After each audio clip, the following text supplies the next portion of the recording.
ভাইরা আমার, মাননীয় স্পিকার সাহেব, আপনার আমরা একটু অসুবিধা নাই, চালান। কোন আপনি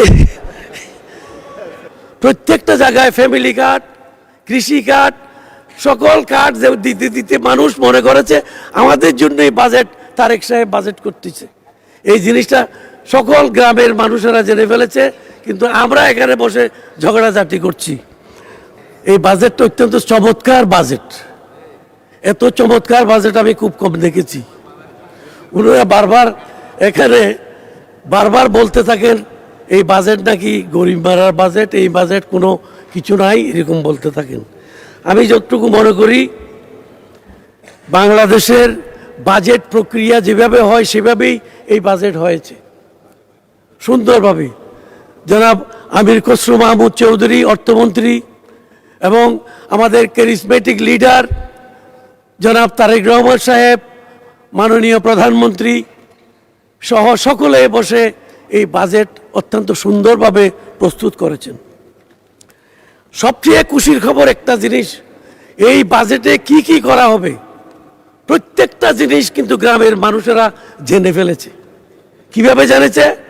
ওই কার্ড দেওয়া, আপনারা যে কার্ডের কথা বলেন, কার্ড দেওয়ার মাধ্যমে প্রত্যেকটা জায়গায় ফ্যামিলি কার্ড, কৃষি কার্ড, সকল কার্ড দিতে দিতে মানুষ মনে করেছে আমাদের জন্য এই বাজেট, তারেক সাহেব বাজেট করতেছে। এই জিনিসটা সকল গ্রামের মানুষেরা জেনে ফেলেছে, কিন্তু আমরা এখানে বসে ঝগড়াঝাটি করছি। মাননীয় স্পিকার, আপনি জানেন এই বাজেটের যে কিছু আপনার দিক আছে, সেই দিকগুলির মধ্যে আমি ছোটোখাটো কয়েকটি জিনিস বলতে চাই। এখানে আমাদের মূল্যস্ফীতি কন্ট্রোল করতে হবে এবং আমাদের কর্মসংস্থান বৃদ্ধি করতে হবে, আর ট্যাক্স কালেকশনের মধ্যে আপনারা আমাদেরকে সতর্ক থাকতে হবে যাতে কোনো দুর্নীতি না হয়। ওনারা বলছে কোথার থেকে আসবে টাকা?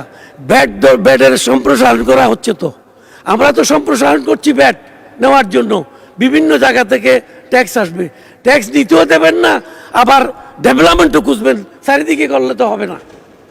মাননীয় স্পিকার, এই ডাবল স্ট্যান্ডার্ড বক্তব্য দিলে আমরা তো মুশকিলে পড়ে যাব। মাননীয় স্পিকার, ইজ্জত আলী সাহেব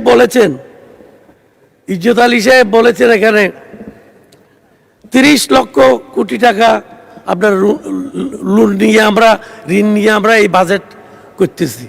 এখন 30 লক্ষ টাকা বাজেট, এই লোন তো আমরা নেই নাই, এটা তো আগের সরকার নিয়েছে। সে আগের সরকার কারা? আগের সরকার যারা আমরা সকলে মিলে যাকে দৌড়ে এই দেশ থেকে বিতাড়িত করেছি, সেই সরকার। সুতরাং এখানে আপনাকে মনে করতে হবে ওই সরকারের এই বোঝা আমরা তো অটোমেটিক মাথায় নিয়েছি, আমাদেরকে কাজ করে যেতে হবে। তো সুতরাং এখানে আপনারা যদি সেখানেও আমাদেরকে বলেন 30 লক্ষ কোটি টাকার লোন নিয়ে আপনারা কিভাবে করবেন, এই টাকা তো আমরা বাদ দিতে পারবো না। যেখান থেকে নিয়েছি সেখানে আমাদেরকে সিস্টেমেটিক্যালি এটা দিয়ে দিতে হবে। ভাইরা আমার, মাননীয় স্পিকার সাহেব, আমরা একটু অসুবিধা নাই, চালান। আপনি আপনার এখানে একটি জিনিস আমি আপনার মাধ্যমে পররাষ্ট্র প্রতিমন্ত্রী এখানে আছেন, আমি বলতে চাই বিদেশে কর্মরত কিছু মানুষ আমাকে একটা ইনফরমেশন দিয়েছে, সেখানে এমআরপি পাসপোর্ট এবং ই পাসপোর্টের মধ্যে সমস্যা হয়েছে। এখন তো ই পাসপোর্টের যুগ, এমআরপি ফিনিশ হয়ে গেছে কিন্তু ই পাসপোর্ট পাচ্ছে না। এখানে কি একটা সমস্যা, কাতার এবং দুবাই সমস্ত জায়গার মধ্যে এই জিনিসগুলি আপনাকে দেখে আমার মনে হয় এগুলি সমাপ্ত করতে পারলে ভালো হবে। আর বিশেষ করে আমি অনুরোধ রাখব, আমার এলাকায় অত্যন্ত মারাত্মক অবস্থা, রোহিঙ্গা রিফিউজি, 20 লক্ষ রিফিউজি। স্বরাষ্ট্রমন্ত্রী মহোদয় জানেন, আমার নেতা আপনার মির্জা ফখরুল ইসলাম আলমগীর সাহেব জানেন, প্রত্যেকে জানেন, এবং বিরোধী দলের নেতাও জানেন কি অবস্থা সেখানে। একটা অদ্ভুত পরিস্থিতি